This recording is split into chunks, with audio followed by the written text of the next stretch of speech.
A paz do Senhor, igreja. Amém. Ao amado da nossa alma, seja honra, glória, louvor, sabedoria. É por causa dele que nós estamos aqui. Quem está aqui por causa de Jesus, diga glória a Deus. Eu também estou aqui por causa de Jesus. Eu quero honrar ao Deus da minha vida por esta tão grande oportunidade de celebrar com esta santa igreja o 40º Congresso dos Gideões Missionários da Última Hora, honrando ao Senhor pela vida do pastor Zilmar Miguel e de sua linda esposa, pastora Marinês, por esse convite tão honroso que recebi ao vir em novembro, na celebração com os jovens aqui em Camboriú, e que encheu o meu coração de alegria. Cumprimentando e agradecendo ao pastor Zilmar Miguel, eu também cumprimento a toda a diretoria dos Gideões Missionários da Última Hora, bem como da Assembleia de Deus em Camboriú. Eu estou acompanhada pelo meu esposo, pastor Eliomar Dionel, o homem e o amor da minha vida, que tem me abençoado e cuidado de mim. Eu quero saudar a Assembleia de Deus Vida na Palavra, Devip em Queimados, que certamente está ligada com os Gideões Missionários esta noite. Pegue sua Bíblia de papel agora e abra no livro dos Salmos,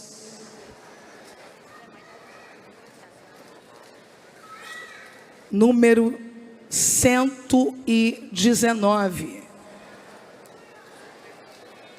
E enquanto você abre a sua Bíblia, você aproveita para abrir bem o seu coração, para receber o que o Senhor tem a lhe entregar esta noite. Salmos de número 119.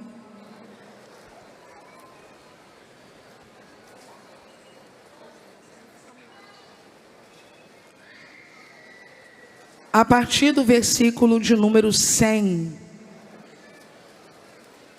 nos diz assim o texto sagrado: sou mais prudente do que os velhos, pois guardo os teus preceitos. Desviei os meus pés de todo o caminho mau para observar a tua palavra. Não me apartei das tuas leis, pois tu mesmo me ensinaste. Quão doces são as tuas palavras ao meu paladar, mais doces do que o mel à minha boca. Dos teus preceitos alcanço entendimento, pelo que aborreço todo caminho errado. 105 que toda a igreja conhece. Vamos ler todos juntos? Lâmpada para os meus pés é a tua palavra e luz para... Vamos mais uma vez? Lâmpada para os meus pés.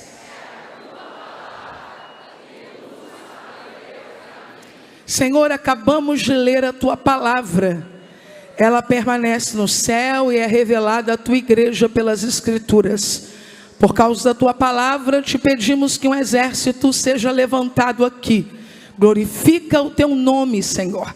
Fale e não te cales. Oramos em o nome de Jesus. Amém. Você pode sentar dando um glória a Deus?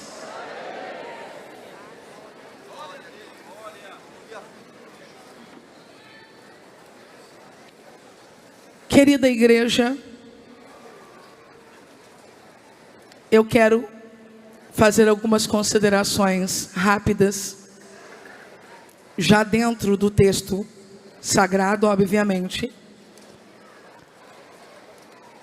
Mas antes, dizer que não contei para não me assustar, não me intimidar. Quantas mensagens os irmãos já ouviram do primeiro dia até aqui. Na nossa igreja ADVIP, quando tem essa enxurrada de palavra, né? Em um evento, em um dia inteiro de imersão bíblica, a gente diz assim, pastor Jonatas: arrume os pães no cesto, que está chegando mais pães para caber. E eu imagino que Camboriú está cheio da palavra de Deus. Então eu trouxe uma carta e vou lê-la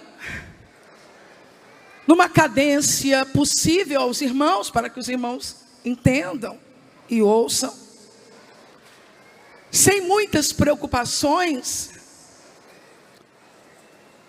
ciente de que Deus hoje apenas está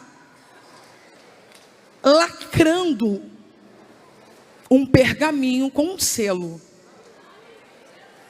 E eu só vim trazer o selo. Li com a igreja o Salmo de número 119. Se puder me dar um pouquinho mais de grave aqui, eu vou agradecer. Porque o Salmo 119 é o salmo de exaltação a Deus por causa da sua palavra.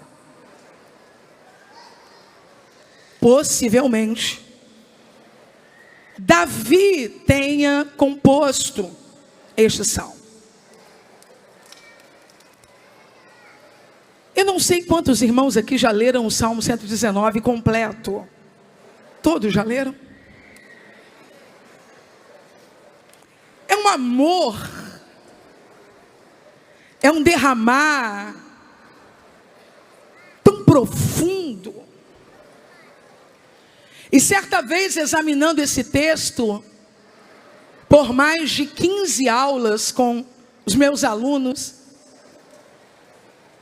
eu disse a eles que na paixão que o salmista esboça pela palavra, uma coisa me constrange: eles só tinham a Torá. O homem que está exaltando a palavra ainda não tinha lido o profeta Isaías dizendo: quando passares pelas águas, estarei contigo. Quando pelos rios, eles não te submergirão. Quando passares pelo fogo, não te queimarás, nem a chama arderá em ti. O homem que está exaltando a palavra ainda não havia lido. E há de ser que nos últimos dias, profeta Joel, do meu espírito derramarei sobre toda a carne. Vossos filhos e vossas filhas profetizarão.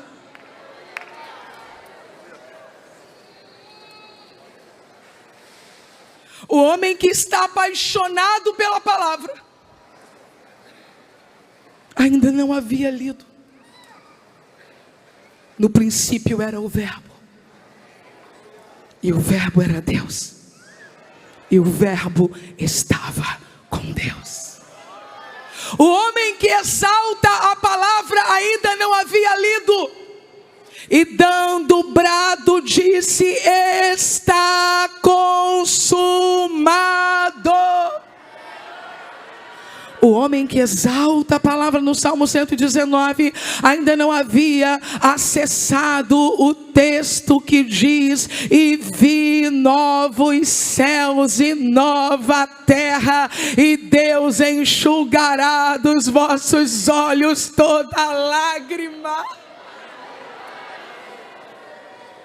Ele tem uma porção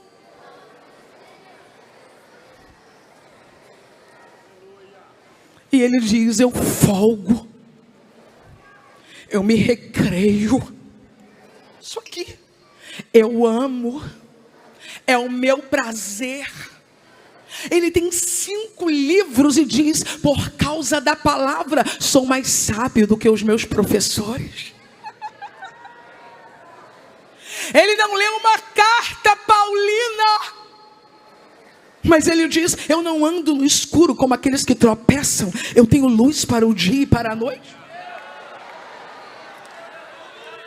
Ele não leu as aflições que os salvos passariam, mas ele já canta: foi bom eu ter sido afligido, porque assim aprendi os teus mandamentos. A valorização da Bíblia. Eu vou precisar só de um pouco de água, tá? Eu pedi aqui uma outra coisa que já me ajudou, mas agora só um pouquinho de água. A valorização da Bíblia. A valorização da Bíblia é algo tão profundo para o salmista, mesmo ele ainda não tendo este compêndio na mão. Quem está comigo, diga aleluia. Então nós vamos perceber que este amor que o salmista revela no Salmo 119, ele durante muitos anos foi cultivado como parte da cultura do povo escolhido. Israel, durante muito tempo, foi conhecido e reconhecido como o povo do livro. Por que o povo do livro? Por causa do apego à lei, do amor à lei, do desejo de observar a lei, de cumprir a lei. E isso não é religiosidade. Isso não é um afã do homem em querer trazer para si padrões éticos ou de moralidade. Não. Deus deu a lei a Moisés. Moisés deu a lei ao povo. E quando Moisés vai passar o bastão, quando o Senhor vai chamar Moisés à eternidade, o próprio Deus fala com Josué. Quem está comigo, diga amém. Não se aparte da tua boca o livro desta lei. Antes, medita nela de dia e de noite. Isso te fará prosperar e tu serás bem-sucedido. Josué mantém a lei, mantém o livro. Quando chegamos na era dos reis, Davi exalta o livro.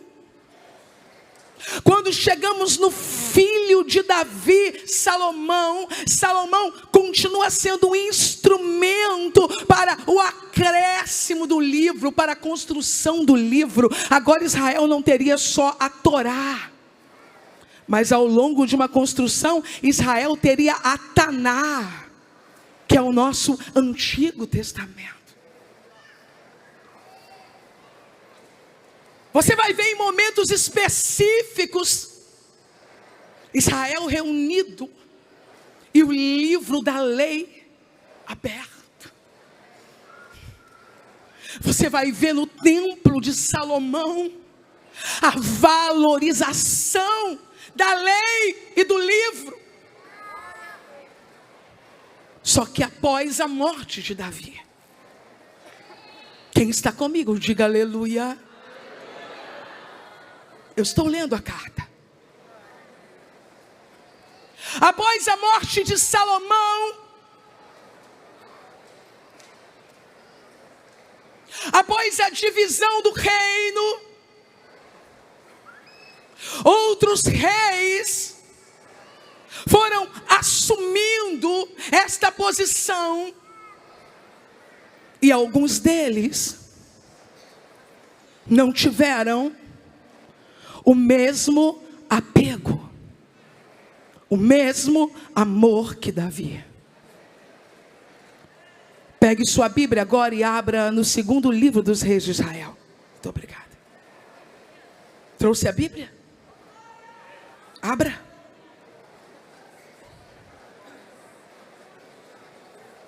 Manuseie o livro.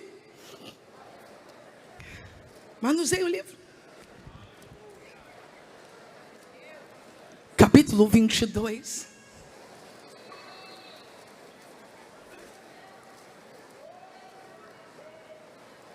Aleluia. Os sacerdotes, por consequente, também são responsáveis pelo apego, pelo amor, pela manutenção. Mas após a morte de Davi, após a divisão do reino entre reino do norte e reino do sul, após uma série de reis ímpios que governaram, entre eles o terrível Manassés, a idolatria invade Israel. A idolatria invade Judá. A idolatria invade Jerusalém. E no capítulo 22, onde você está, um novo rei começa a reinar. Qual o nome dele? Gente, mas esse povo é bom de Bíblia demais. Qual o nome dele? Josias começou a reinar com 8 anos de idade. É claro que ele tem tutor. É claro que ele tem conselheiro. É claro que ele tem alguém que o conduz.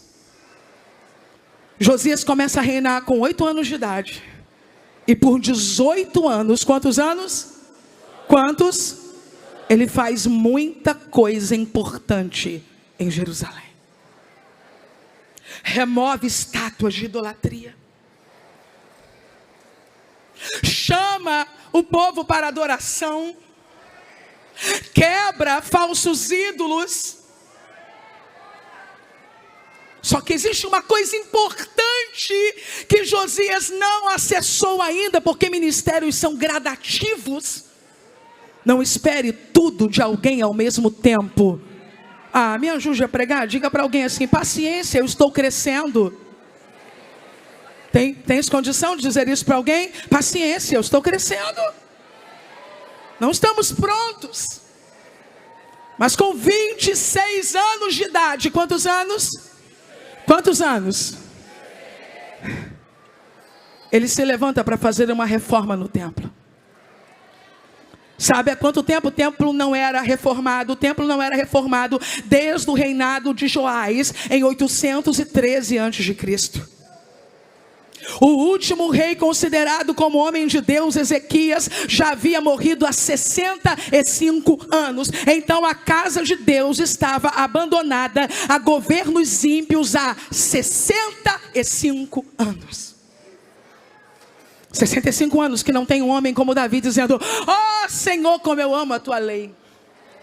65 anos que não tem alguém como Davi dizendo: lâmpada para os meus pés é a tua palavra e luz para os meus caminhos. 65 anos que não tem alguém dizendo: escondi a tua palavra no meu coração para eu não pecar contra ti. 65 anos. E então Josias se levanta, chama o secretário pessoal dele, Safã, e diz: Safã, vá ao templo.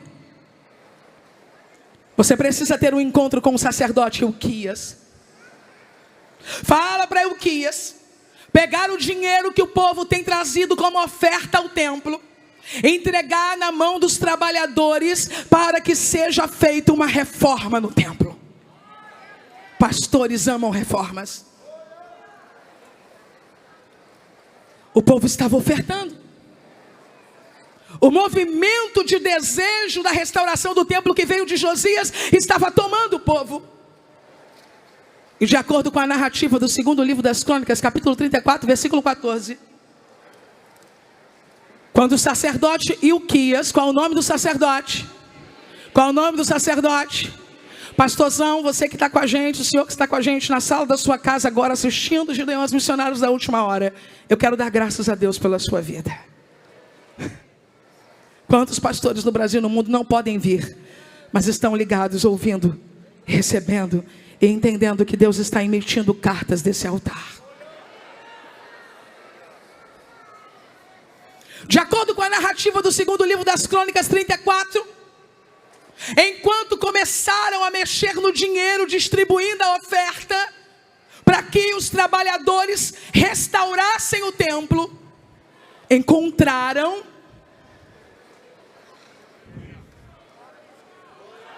o livro da lei que o Senhor havia dado a Moisés. Há quantos anos não havia uma reforma no templo? Diga bem alto, 65 anos. Há quantos anos não havia uma reforma no templo?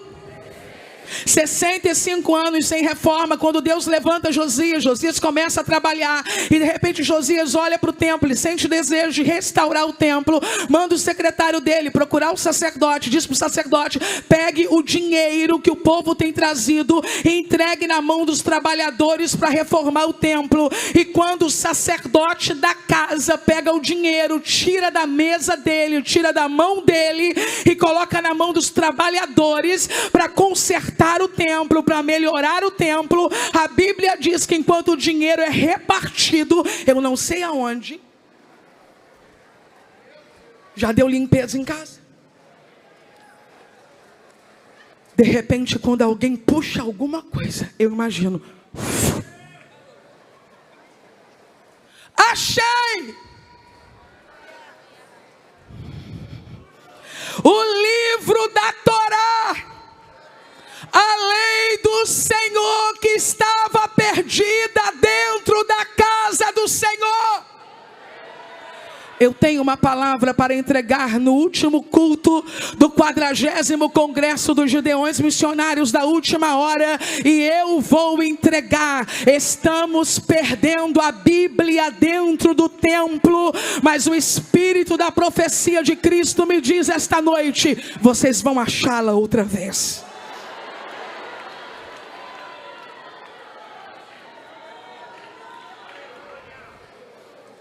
Safã havia ido ao templo para cuidar de uma demanda administrativa.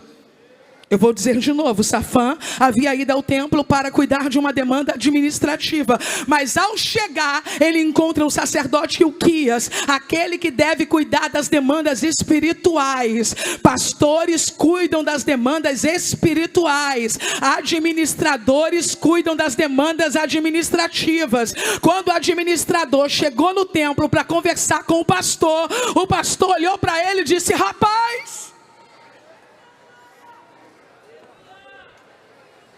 eu não sou capaz de presumir quantas vezes o administrador encontrou o sacerdote antes do sacerdote encontrar o livro. Quando o sacerdote encontra o administrador sem ter encontrado o livro, o sacerdote é mais um administrador, como o administrador é. Mas quando o sacerdote encontra o livro, o sacerdote deixa de ser só mais um administrador e passa a conversar com o administrador como alguém que tem o livro.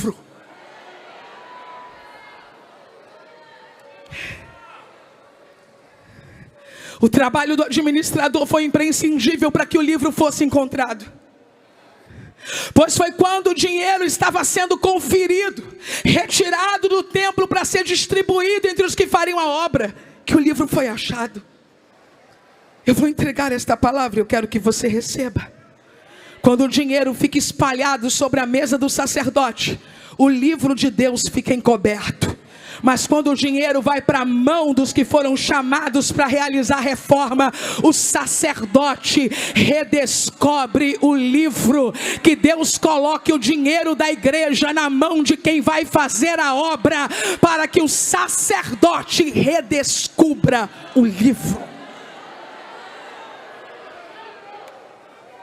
Só que existe uma questão importante, e eu preciso falar. Muitos de nós acreditamos que só quando há muito dinheiro que o livro se perde. Não. Moedas também podem tapar o livro.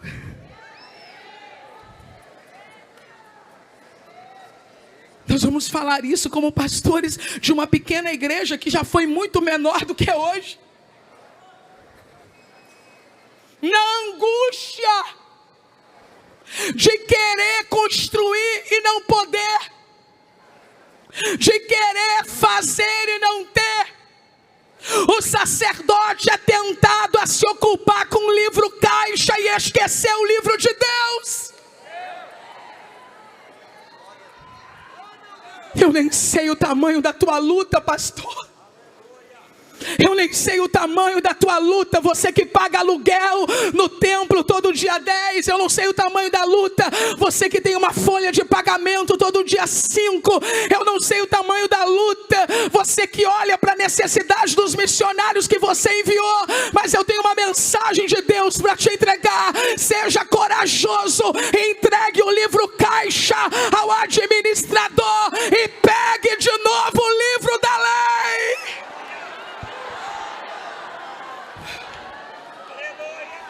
Tenha coragem. Tenha coragem de voltar a pregar sem a preocupação com aqueles que vão dizimar ou não. Tenha coragem de voltar a pregar sem a pressão se vai entrar ou não. Tenha coragem de voltar a pregar sem o medo se vai sobrar ou não. Quando as moedas vão para a mão dos trabalhadores e o livro vem para a mão do sacerdote, o avivamento começa.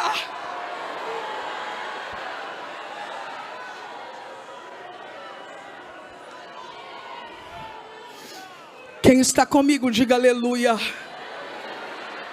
Me dê um pouquinho mais de som aqui, meu irmão. Se você pode segurar na mão de uma pessoa, faça isso. Se não pode, deixa para lá. Mas se você puder, diga à pessoa que está do seu lado: o livro caixa pode desesperar você, mas o livro de Deus vai te mostrar milagres. Eu vim declarar uma palavra de provisão para ministérios que estão em choro. Eu vim declarar uma palavra de provisão para quem está dizendo: Deus, tu me iludiu. Como eu vou fazer agora? Muitos de nós acreditamos que pouco dinheiro favorece. Outros acreditam que muito dinheiro favorece. Mas o que eu vim lhe dizer esta noite é que o livro caixa é um detalhe, quando o livro dos milagres está na mão da igreja.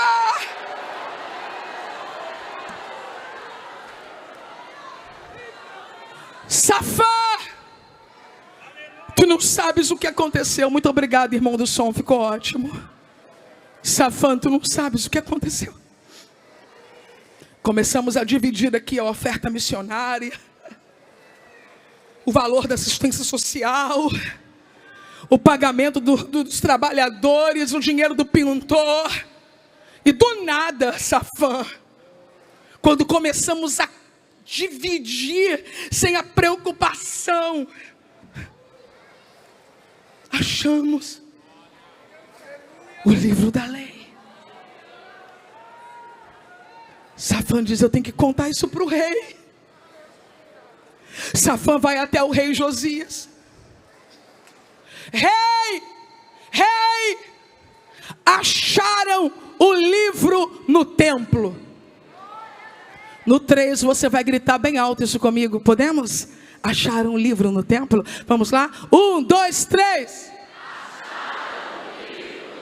1, 2, 3.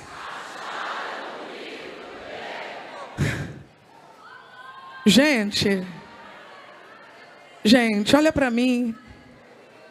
Mas como perde o livro no culto? Como perde a Bíblia na igreja? Como o pregador perde a Bíblia? Como o pastor perde a Bíblia? Como o crente perde a Bíblia? Como a igreja perde a Bíblia? Posso responder? Perdemos o livro no templo quando sufocamos o culto com 1000 apresentações e roubamos o tempo da exposição bíblica. Perdemos o livro no templo quando preferimos um pregador famoso do que um pregador bíblico. Perdemos o livro no templo quando falamos mais do tema dinheiro do que doutrinas fundamentais. Perdemos o livro no templo quando abrimos abrimos mãos das escolas bíblicas, escolas de obreiros, simpósios, e migramos para encontros almáticos, cheios de chororô infundados, com gente miando no chão feito bebê e gato. Perdemos a Bíblia no templo quando investimos na estética e não no aperfeiçoamento. Perdemos a Bíblia no templo quando gastamos para mostrar uma conferência cheia de pirotecnia, mas não mantemos um jovem obreiro em um seminário teológico. Aí perdemos a Bíblia no templo.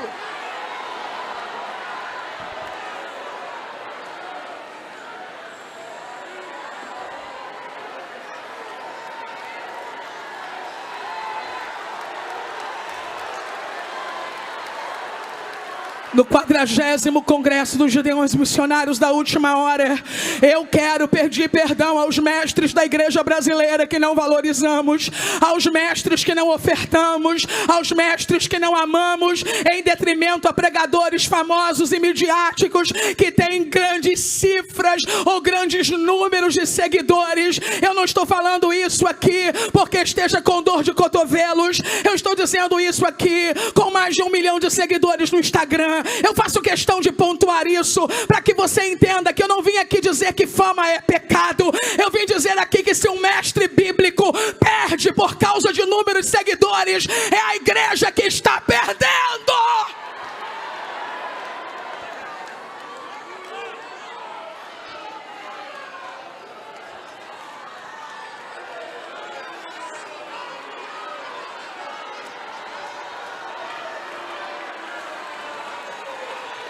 Famosos fazem copia e cola e vendem milhões de livros. Mestres bíblicos se debruçam noites e madrugadas e nós achamos caro investir R$79. Pregadores famosos e reconhecidos recebem ofertas grandes e generosas como eu recebo. Enquanto alguns mestres nós perguntamos: você precisa de alguma coisa para chegar lá?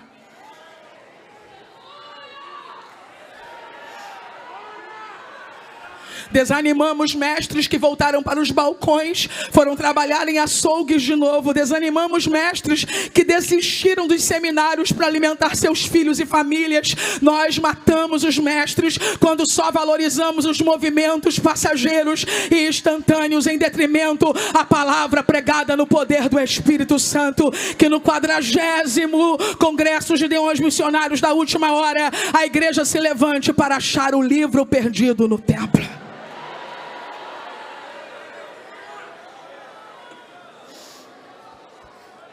Perdemos o livro em casa. Perdemos o livro em casa quando fomentamos o uso de jogos e alta tecnologia, mas não incentivamos a leitura bíblica na nossa casa.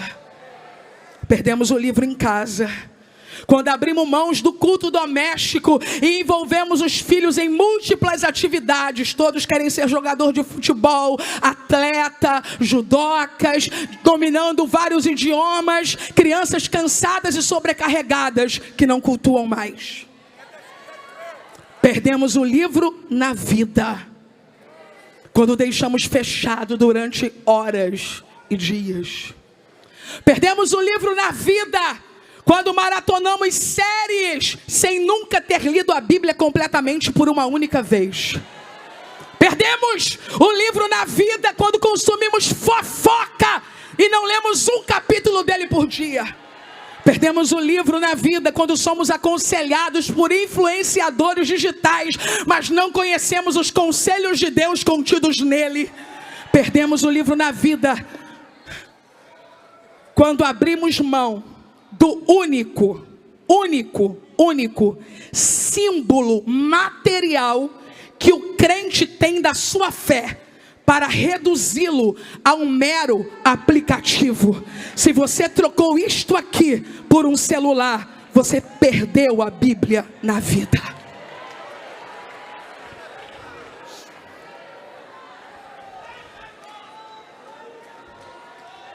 Josias, eles estavam fazendo culto sem o livro, acredita? Josias, eles estavam ensinando no templo sem o livro. Mas quando começaram a organizar o templo, para entregar o dinheiro para começar a reforma, encontraram o livro. Vou ler para o senhor o que está escrito no livro, Josias, posso? Eu estou no segundo livro das Crônicas, capítulo 22. Possivelmente, a parte lida tenha sido Deuteronômio. Possivelmente. O livro onde a idolatria é condenada e as pragas são prometidas. Ele já havia começado a banir a idolatria, Josias, mas agora era o livro que estava falando e não mais a sua experiência pessoal, sua vivência ou sua tradição familiar. Nós não podemos passar a vida promovendo coisas empiricamente a partir da nossa experiência sem consultarmos o livro. Não é porque está dando certo que vamos à frente. Quando o rei Josias ouve o que estava escrito no livro, a Bíblia diz que ele rasgou as suas vestes. E ele disse: procurem alguém, consultem ao Senhor. Uma comitiva com o pessoal da administração e o sacerdote foram até o bairro Novo de Jerusalém, na parte baixa da cidade. Vai descer secretário, vai descer administrador, vai descer sacerdote, para procurar a irmã Hulda. Eu vou repetir. Quando o livro for recuperado, vai descer secretário, vai descer administrador, vai descer pastor, que esqueceu que quando foi ungido andava com a boca no pó nos círculos de oração, mas agora faz piada de profeta e de língua estranha. Vai descer pregador, que quando usava o paletó de uma listra só, tomava cafezinho na casa da irmã Hulda, mas agora pensa que é teólogo por causa de 4 meses de curso online, e anda criticando os mistérios de Deus. Mas quando o livro foi encontrado, vais descer. Vais descer.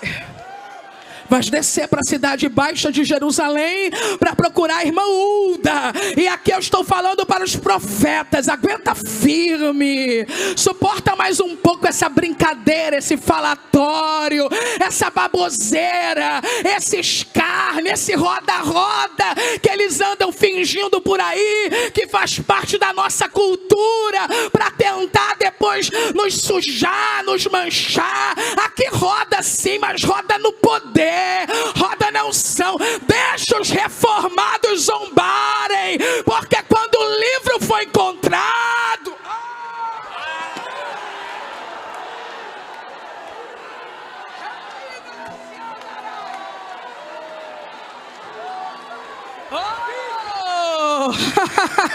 quando começarem a ler o que não leram, eu não estou falando da perícope, eu não estou falando da bolinha marcada, eu estou falando da revelação. Quando a iluminação chegar,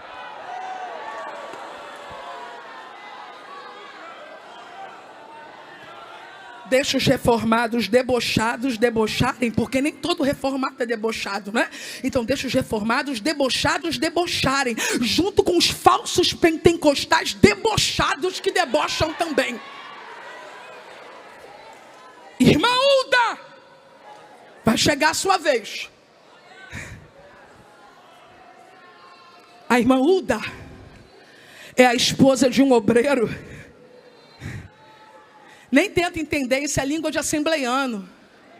Quando os gideões sobem os rios, aí eles ficam loucos. Tem uma parte aqui que eu ministrei da vez passada: temos que ensinar essa geração a cantar em línguas. Eles pensaram que era literal, que ia ser um ensaio para falar em mistério. Não entendem. Então, igualzinho Nicodemos, como é que eu faço? Volto para a barriga? Não, meu. Irmã Hulda é esposa de um obreiro. que cuida das roupas sagradas do templo. E quando Josias viu a coisa feia, pediu para consultarem a voz profética. E a voz profética escolhida para ser consultada foi de um casal que guardava as vestes do templo e fazia a reforma das vestes. É claro que isso não quer dizer nada. Eu nem vou fazer essa aplicação, senão posso ser chamada de legalista, de tola. Mas por acaso perderam um livro, acharam um livro e foram procurar logo o casal que guarda as vestes sagradas. Deixa eu lhe dizer que ela é contemporânea de Jeremias, mas desta vez não é Jeremias quem Deus vai usar. Ela é contemporânea de Sofonias, mas desta vez não é Sofonias a quem Deus vai usar. Uda, guarda roupa, lava roupa, passa roupa, ajeita roupa, costura roupa. Estão dizendo que é exagero, que não precisa, mas quem disse que o sacerdote se veste com veste sacerdotal não foi Moisés, não foi Josué, foi o próprio Deus. Foi o próprio Deus que disse: coloca roupa, coloca um calção de linho embaixo, para de fazer vergonha. Só quer pregar para mulher, só quer pregar para moda feminina. Esqueces que tu és sacerdote, perto de rasgar essa roupa no meio, vá se vestir com as vestes sacerdotais.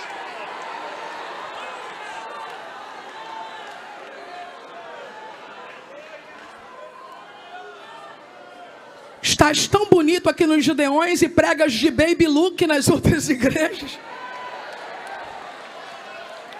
Vais à casa da irmã Uda consertar tuas vestes.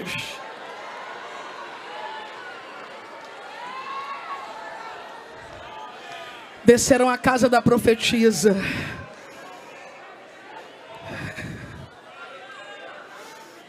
E ela disse a eles: diga ao homem que os enviou a mim. Vai haver punição. Quem é o homem? Josias. Quem é o homem? Josias. Vai haver punição. Mas diga algo a mais a ele. Quem está comigo, diga aleluia. Como ele se humilhou, como ele rasgou as vestes, como ele chorou.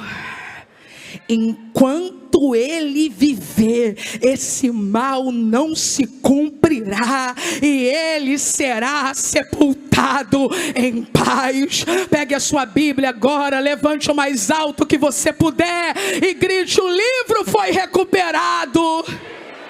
E a festa de Deus começou. O livro estava de volta ao lugar. Josias fez um pacto com Deus. A Páscoa foi celebrada de acordo com a palavra do Senhor, transmitida a Moisés. Tudo fluiu. Tudo fluiu. Segundo o livro dos Reis, capítulo 23, versículo 2. Ouça isso aqui.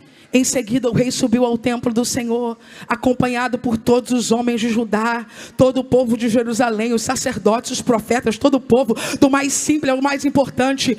Para todos o rei leu em alta voz todas as palavras do livro da aliança que havia sido encontrado no templo do Senhor.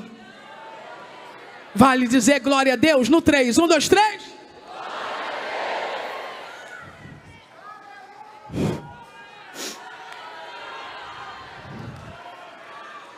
Foi maravilhoso. Quem está comigo, diga aleluia. Quem não foi embora, diga glória a Deus. Josias reinou 31 anos. Quantas coisas maravilhosas aconteceram, e foi nesse contexto que começou um grande ministério profético, o ministério de Jeremias.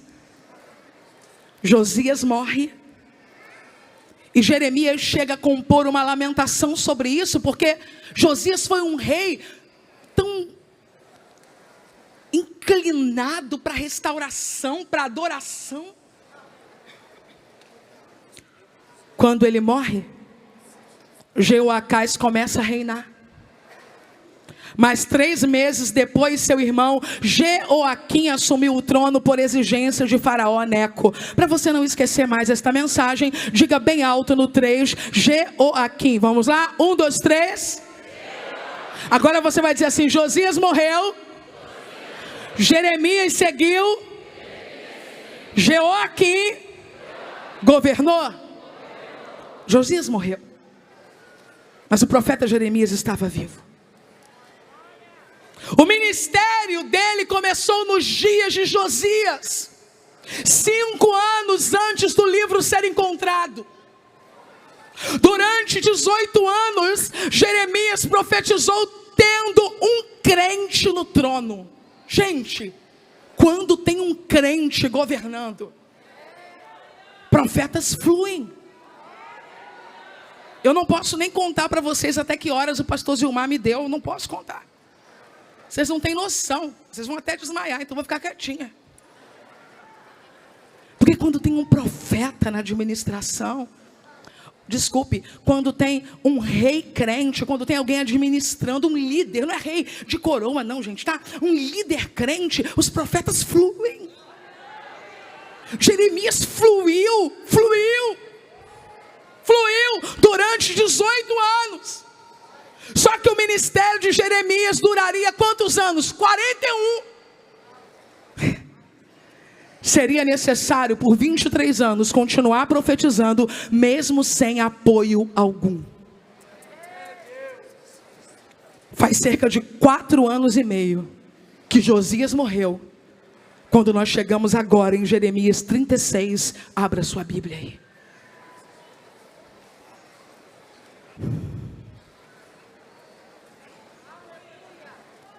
Tem mais alguém feliz aqui ou só eu? Estou sentindo o gozo da salvação, igreja.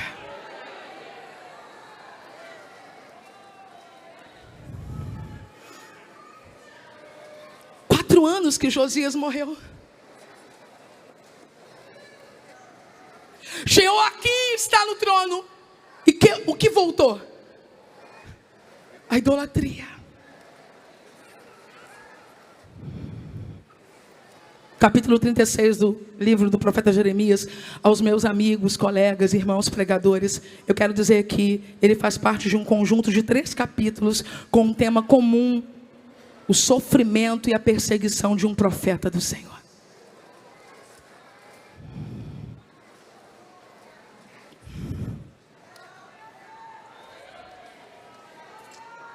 Até aqui, capítulo 36. Jeremias era um profeta para o povo. Eu ainda estou falando da mesma história, ok? Mas agora, com ordem de Deus, ele terá que começar a escrever a profecia, a palavra de Deus, o seu livro, o livro do profeta Jeremias. E do momento em que ele começa a escrever, ele deixa de ser um profeta para um povo, ele passa a ser profeta para todas as gerações. Profeta Jeremias é profeta na sua vida quando você lê Jeremias? Então é isso. O trânsito está aqui em Jeremias 36. O Senhor chama Jeremias e diz assim: Jeremias, escreva. 1, 2, 3, escreva. Vamos lá? 1, 2, 3. Você tem algum pregador que você ama aqui sentado perto de você? Alguma pregadora? Olha para ela ou para ele, dá essa ordem de Deus aí para ele, fala: fulano, escreva. Pastor Jailson, escreva. Pastor Jonatas, escreva. Escreva. Pastor Moisés, nem pensar, né? Escreva. Pastor Michele, faz o pastor Moisés escrever. Albert, Erlon, escrevam. Clarinha, escreva, Clarinha. Quero prefaciar seu livro, Clarinha, escreva. Escreva. Escreva. Olha o que Deus diz para Jeremias. Eu estou no versículo 3. Quem sabe, quando o povo souber o que está por vir, quando eles lerem o livro, eles não se arrependam. Então Jeremias chamou Baruque. Jeremias ditava, Baruque escrevia. Jeremias ditava, Baruque escrevia. Jeremias estava preso, mas segundo a história, não era literalmente preso. Não, ele estava impedido por algo que nós não conhecemos. Alguém aqui já se sentiu preso? Eu já. E é nessa hora que o Espírito diz assim: escreva, escreva, escreva. Aí você diz: eu estou preso. Ele diz: chama Baruque, envolve pessoas no teu projeto. O que eu tenho com você vai movimentar a tua casa. O que eu tenho com você vai movimentar a tua igreja. O que eu tenho com você vai oportunizar pessoas. O que eu tenho com você vai dar trabalho a pessoas no teu ministério. Escreva. Quando Jeremias termina de passar para Baruque a mensagem e escrever, Jeremias olha para Baruque e diz: Baruque, faz um favor para mim. Leva esse livro para o templo e lê. Pergunta para mim assim: qual templo? Tá bom? 1, 2, 3. Aquele que alguns anos atrás havia perdido o livro e recuperado o livro, mas pelo jeito havia perdido contato com o livro novamente. Agora não é a Torá, agora é o livro de Jeremias, que mais tarde fará parte da Taná do nosso Antigo Testamento. O templo estava cheio de pessoas que vieram de outras cidades, porque proclamaram um jejum. Então Jeremias disse: é a hora, leia o livro lá, porque se é jejum, é tempo de quebrantamento. Baruque pegou o livro e foi caminhando para o templo. Cidade lotada, templo lotado, jejum. Baruque levanta a voz em um lugar estratégico e começa a ler as palavras de Jeremias. Começa a ler a palavra de Deus. Começa a ler o livro.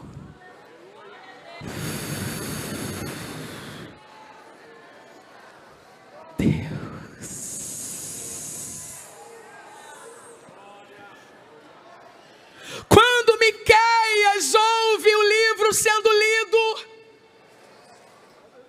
e a gravidade do que Baruque está lendo em nome de Deus, ele entra numa sala de reunião, aonde alguns líderes estão para contar o que está acontecendo. Pausa aqui.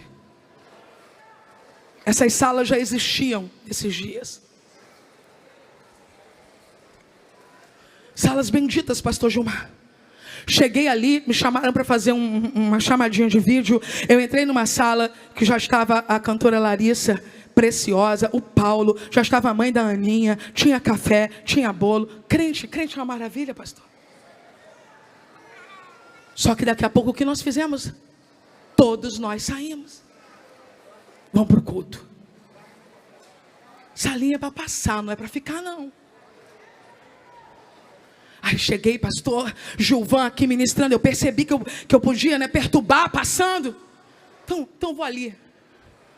Vou até o banheiro. Me levaram. Aí a bênção estava dobrada. Eu comi até banana, pastor Zumar, para me dar potássio. Daqui a pouco eu disse para a sua filha querida e para o seu genro: eu vou para o culto, porque está na hora da oferta, eu preciso ofertar.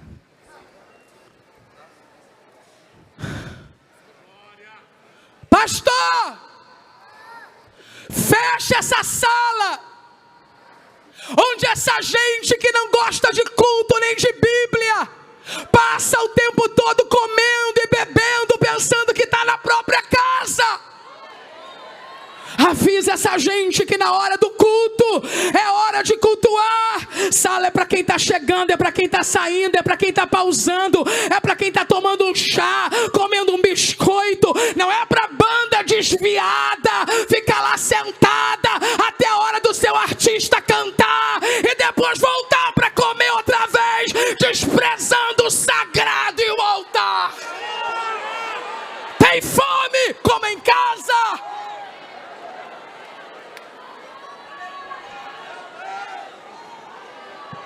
É a hora do meu artista, vou lá tocar, acabou meu artista, eu saio. Até quando nós vamos dar manutenção para esse abuso?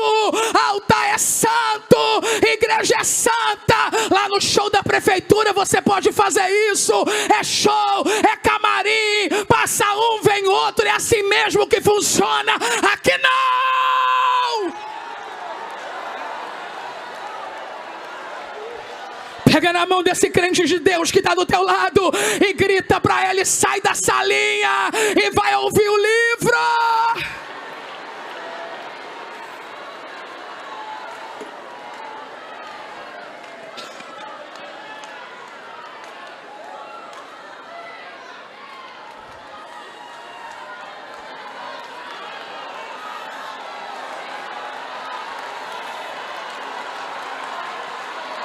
Para de brincar com o sagrado, desprezar o que é santo, ofertante, dizimista, colocando pão, colocando café, colocando comida, porque a igreja é generosa e abençoadora, mas não é para virar a sala de estar 1 hora, 2 horas. Tenha temor, temor, temor, temor, temor.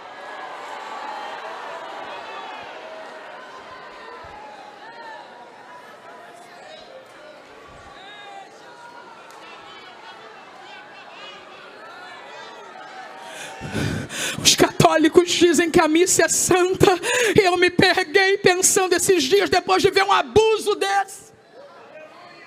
Passei mal. Um abuso desse. Passei, comendo tava, comendo ficaram. Fui para o culto, ouvi a serva de Deus pregar, que pregou antes de mim. Daqui a pouco veio a turma, estourou o som, 30 minutos. Levantou, foi tudo embora. No final eu queria um tecladista, não tinha, eu tive que cantar. Organizadores de congresso, conferência, somos nós que temos que acabar com isso. Chama crente para cantar e crente para tocar. Crente participa de culto.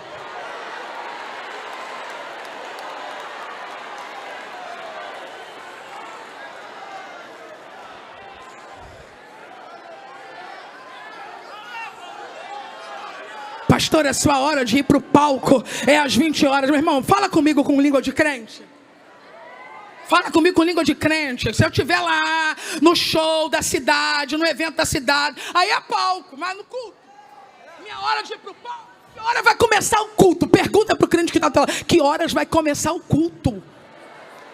Está na hora de recuperar o sagrado na igreja. Que horas vai começar o culto?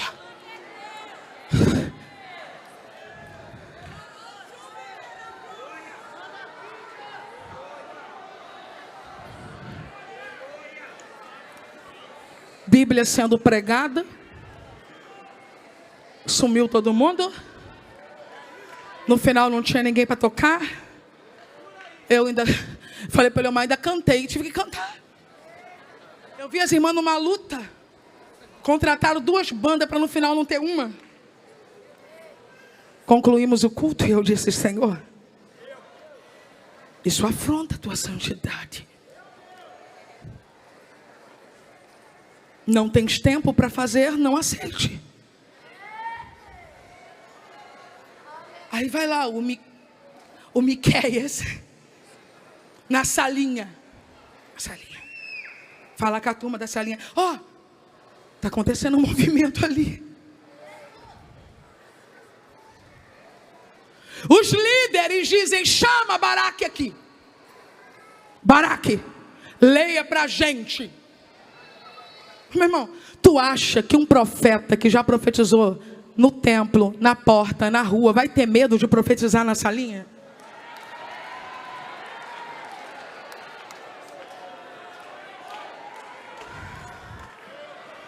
Quando Baraque começou a ler Baraque começou a ler as palavras de Jeremias, eles olharam um para o outro, sentiram medo e disseram: precisamos falar isso para o rei.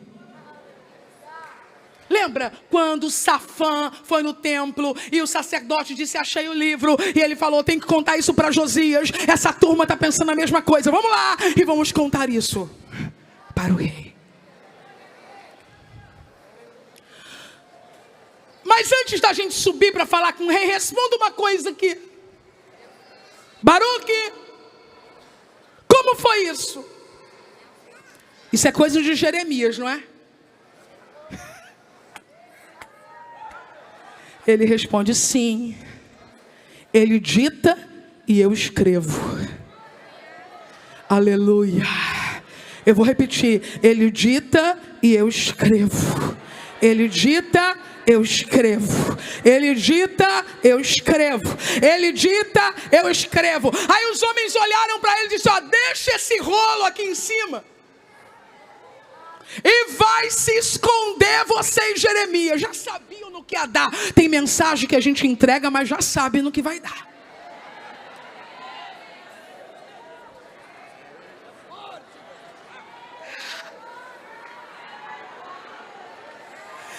Aleluia!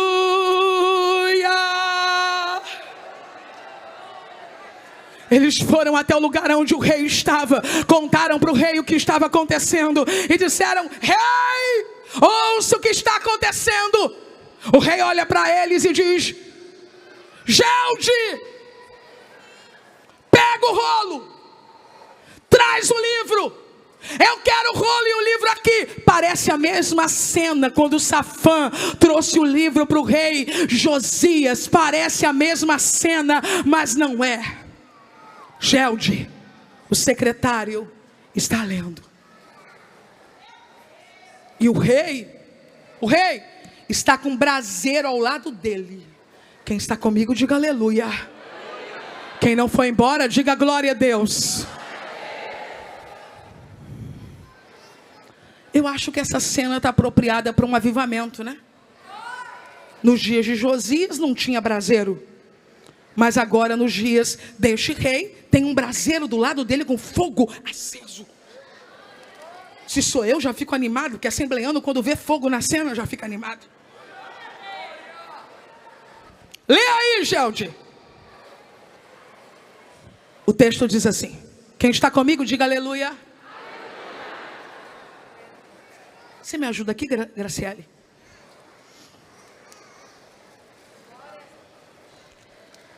Princesa do Eterno. Você segura para mim. Ó, era assim. Lê, Gelde. Aí o Gelde lia. Segundo o texto sagrado, ele lia 3 ou 4 colunas. E Joaquim dizia assim: me dá aqui.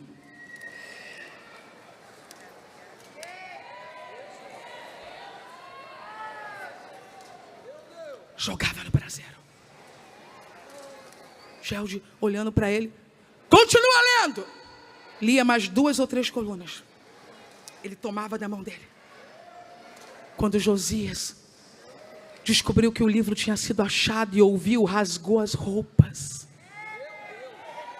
Eliaquim prefere rasgar o livro do que rasgar a vida.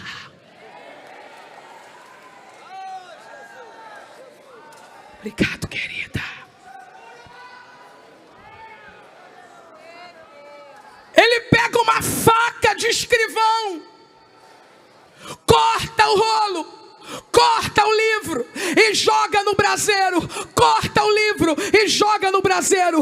Note, ele não destruiu o livro de uma só vez. Ele foi cortando e queimando, até que o rolo inteiro foi queimado. Quem vai anunciar num culto: a partir de hoje não usamos mais a Bíblia nessa igreja? Ninguém. Então o que se faz? Se queima num braseiro, lentamente, pedaço por pedaço. Vocês ainda estão comigo? Diga aleluia. Levante sua voz e pergunte assim bem alto: quando queimamos a Bíblia no braseiro? Quando fazemos do nosso apego denominacional, de nossas tradições, nossa base, quando a base é ela. Quando constituímos líderes sem observar as condicionais dela. Quando chamamos de casamento o que ela chama de fornicação.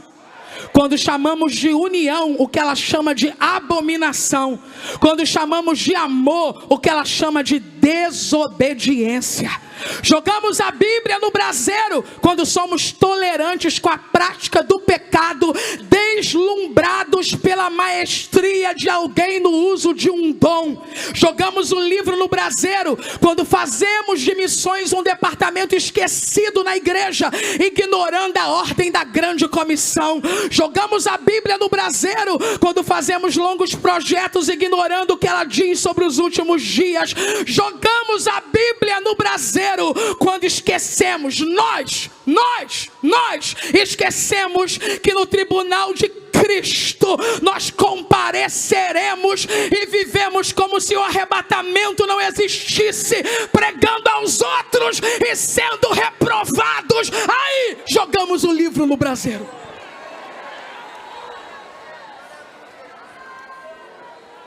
Tem um tecladista que vai me ajudar, não tem?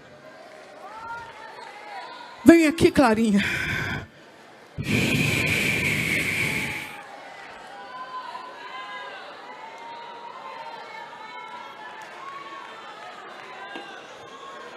A comitiva de Josias desceu até Uda para consultar a voz profética. Mas a comitiva de Joaquim recebeu ordem para prender Jeremias, calando a voz profética.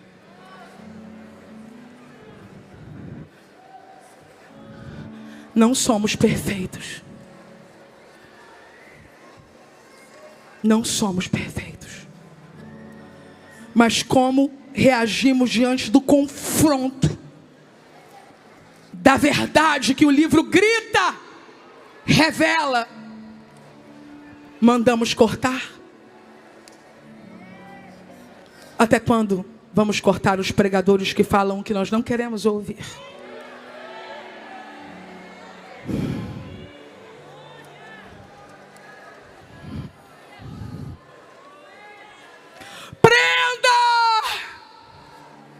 Não foi possível. Igreja do Deus vivo, o Senhor já tinha escondido Jeremias. Ele tem fogo para queimar e por isso queimou. Quem está comigo, diga aleluia. Quem não foi embora, diga glória a Deus. Mas não adiantou queimar. Eu estou concluindo. Deus olhou para Jeremias e disse: pegue outro rolo e escreva de novo. Se você está cheio do Espírito Santo, aponte para alguém que você conhece o nome, grita o nome dessa pessoa e fala: fulano, escreva de novo.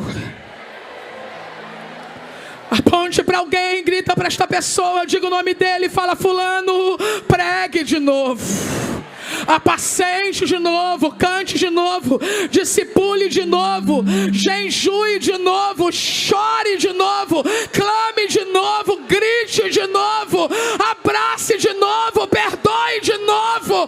O rei tem um braseiro para queimar papel, mas não pode queimar o ministério.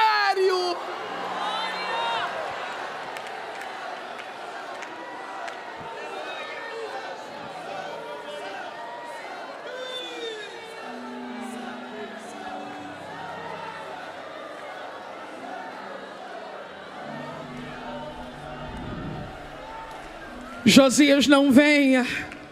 Josias não veria o castigo nos seus dias, mas Joaquim seria castigado com seus filhos e seus conselheiros.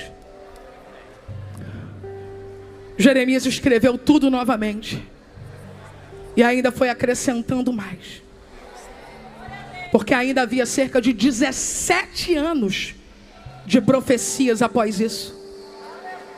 Aproveite que você já está ficando de pé e diga para alguém que tem muita coisa boa para acontecer ainda.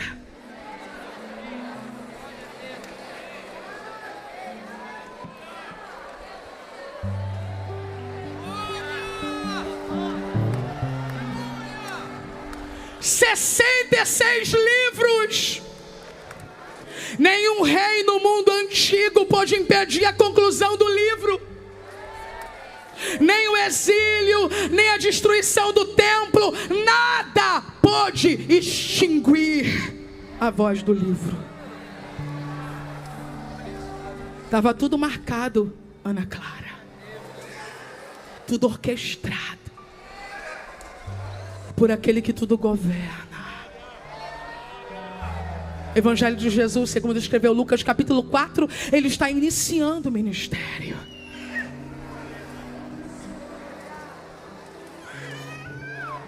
Versículo de número 18. Chegando a Nazaré, onde fora criado, entrou num dia de sábado, segundo o seu costume, na sinagoga. E levantou-se para ler. Foi-lhe dado o livro do profeta Isaías. E quando abriu o livro, achou o lugar em que estava escrito: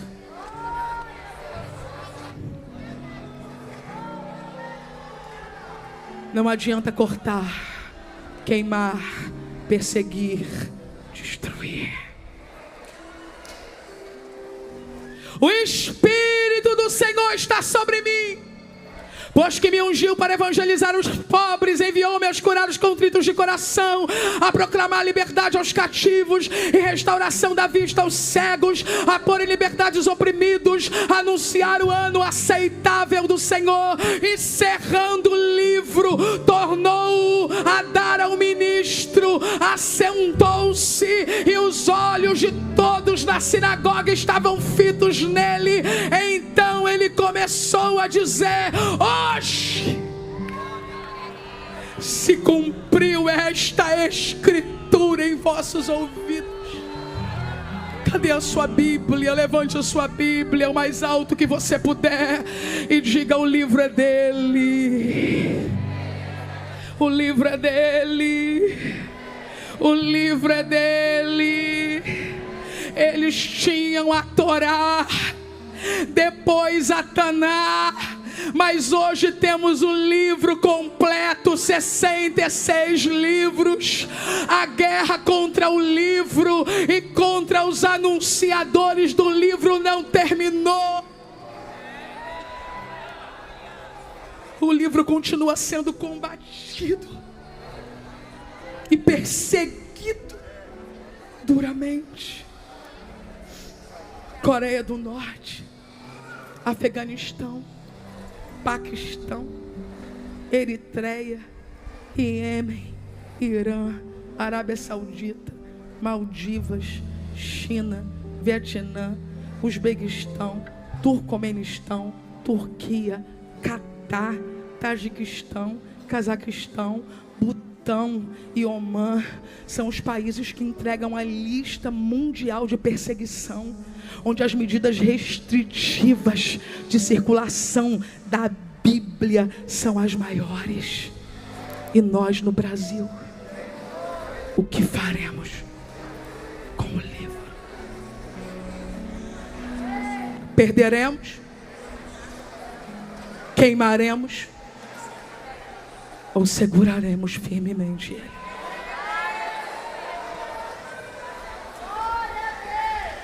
Eu quero orar com esta igreja. Querida igreja, último culto deste congresso. Eu preciso neste momento fazer algo de forma muito objetiva.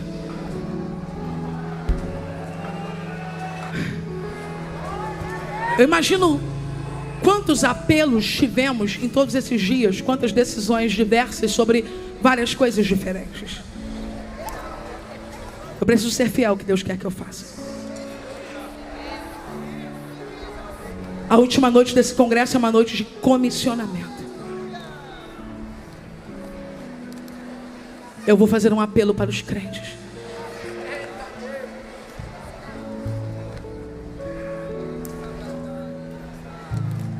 Me dê 5 minutos só. Eu vou fazer um apelo para os crentes. Palavras de Paulo a Timóteo e a nós. 2 Carta de Paulo a Timóteo, capítulo 4. Conjuro-te, pois, diante de Deus e de Cristo Jesus, que há de julgar os vivos e os mortos na sua vinda e no seu reino. Prega a palavra. Prega a palavra. Insta a tempo e fora de tempo. Eu tenho um apelo aos crentes hoje. Admoesta, repreende, exorta com toda a longanimidade e ensino, porque virá tempo em que não suportarão a sã doutrina, mas tendo coceira nos ouvidos, cercar-se-ão de mestres segundo as suas próprias cobiças, e se recusarão a dar ouvidos à verdade, voltando às fábulas. Apelo para esta noite. Tu, porém, sê sóbrio em tudo, sofre as aflições, faze a obra de um evangelista, cumpre bem o teu ministério. Para a última hora da igreja, o meu apelo nesta noite é: se você é esta pessoa que, apesar das suas fraquezas, que são muitas como as minhas, ou talvez até menos do que as minhas, mas se você tem um sim para ser um anunciador da Bíblia Sagrada, da Palavra de Deus, para amá-la, divulgá-la, ensiná-la aos teus filhos, motivar os jovens da sua igreja, coloque a sua Bíblia na altura do seu peito, se você está dizendo sim para esse apelo, porque esta é uma noite de comissionamento. Daqui não sairão, Clara, queimadores do livro. Daqui não sairão ministros que perderão o livro. Desta noite sairão aqueles a quem Paulo disse a Timóteo: pregue a palavra. Senhor, eu levanto a minha voz agora com esta igreja santa que te ama, Senhor. Nós chamamos e amamos a tua palavra, lâmpada para os nossos pés e a tua palavra e luz para os nossos caminhos. Oh, uma multidão dizendo sim esta noite. Há pessoas que estavam afastadas dizendo sim esta noite. Há pessoas que estavam desistidas dizendo sim esta noite. Agora mesmo em casa, agora mesmo na rua, através de um smartphone, tem alguém dizendo sim. Oh Deus, usa este homem e esta mulher para pregar a tua palavra em Jerusalém, Judeia, Samaria e até os confins da terra. Satanás não pode impedir o avanço do livro nem da igreja. Nós somos teus, tu tens o nosso sim, tu tens a nossa vida. Oramos pelos nossos irmãos que estão em países onde a circulação da Bíblia é restrita, para que eles sejam fortalecidos na fé no homem interior.